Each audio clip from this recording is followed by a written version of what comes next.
I was actually born at home. I love to Mm-hmm. say to people that I was birthed on my grandmother's back room, pretty much. That's where my mother, Gracie, gave birth to me. That's where I spent my formative years. Went to basic school down the road. I would have traveled miles at the time to go to primary school, though. I never forget those days. So those days, I was very fit. Played football, cricket, track and field, did everything. So that's where life for me started in St. Thomas in this farming district called Garden Field. So big up all the Garden Field massive. I know they are tuned in right now listening to us on IRA FM. What would you say are some of the values that your parents instilled in you that still resonates with you today, Randy Mack the man? Yeah, well, one of the things was to have ambition. I always hear that. Always strive to be successful and satisfied with what you have. I would have learned that from my mother, grandmother, mama, papa, everybody around, pretty much. Because we never grew up in wealth. We just have to be satisfied with what we have. So I understood that concept from the beginning. I don't know if I'm satisfied with what I have right now, but I know to live within my means then. Let's put it that way. While you dream big, while you work hard at school, though you want great things in life, don't overreach, put out the work to accomplish what you want in life. But I think that stuck with me since I was a child, satisfied with what you have, work hard for what you want. No ready eye people for them things, whether it be them toys or whatever else.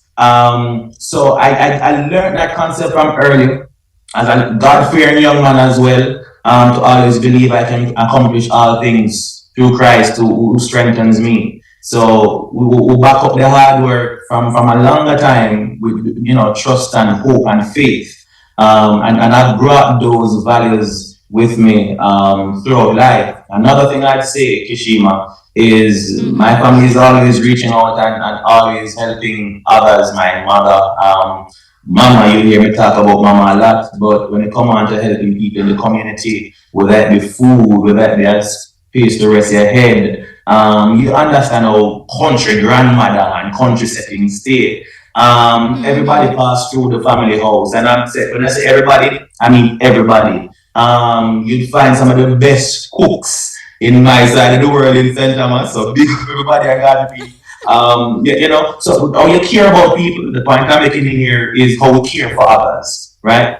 Not just Mm-hmm. yourself, but sometimes putting others ahead of your individual interests, for the collective good, for the collective sake, at the sake of building your family, at the sake of nurturing a community. And those values have stayed with me throughout life.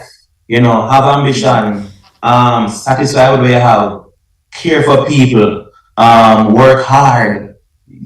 Kishi, I don't know if you know about carrying bucket and cutter, going to standpipe and carrying water. We I had went to to do a those. boarding school, so Yeah. in at Westwood we know very much about buckets and water and that kind of thing in Trelawney. So, Yeah. yes.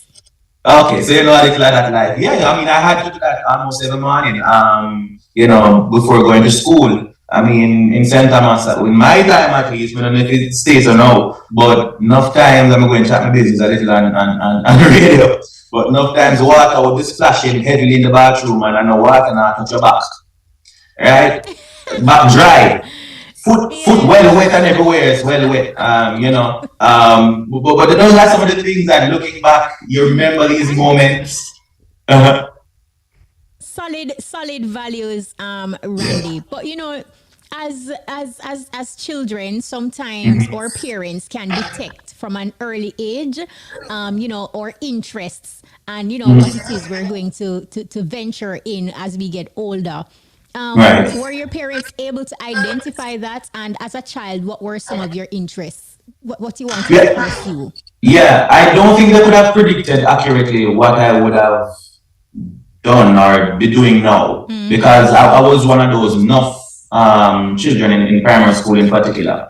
Mm-hmm. I was doing well academics, so the book work was there, right? I wasn't a nerd by any stretch of the imagination. I was doing well academically, but as I said earlier, I was doing football, I was playing cricket, I was on the track and field team. in the top two in terms of the one of the fastest males in the school. So representing at spelling bee competitions, at mathematics competition, and the primary school I'm talking is Middleton Primary in St. Thomas as well. Because I did primary school in St. Thomas, where the motto is determination leads to success. Again, I never forget that motto. You know, the resilience and the determination and stick to itiveness. So I think my people have had a hard time figuring out where I'm doing